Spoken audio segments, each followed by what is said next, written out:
Hello everyone! So sasagutin ko lang yung tanong na pwede bang lumabas ng AC at the middle of the class kung mayroong mga technical issues.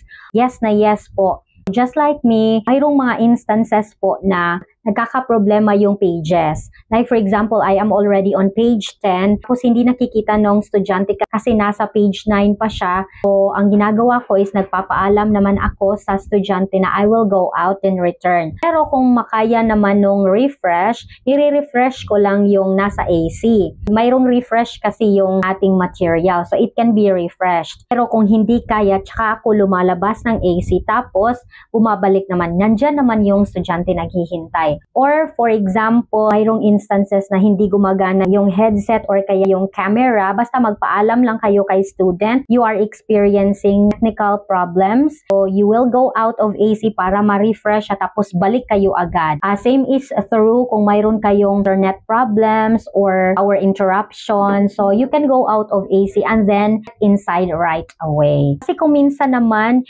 yung mga estudyante, mahina yung signal nila. Sila yung mismong lumalabas ng AC tapos babalik rin sila.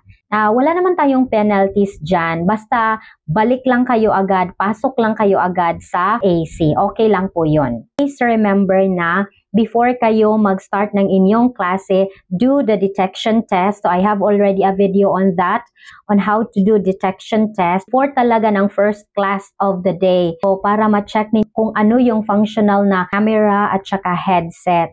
Kung how many hours na yung air classroom na naka-on, mas mabuti na i-refresh nyo rin siya. Close nyo, tapos log in na naman kayo kasi mayroon talagang mga instances na nagka-crash yung air classroom. Dapat na matutunan nating mag-troubleshoot, huwag tayong mag-panic during class kasi it will not help na mag-panic po tayo. Pero syempre hindi natin maaalis sa ating impulse na matataranta ka talaga.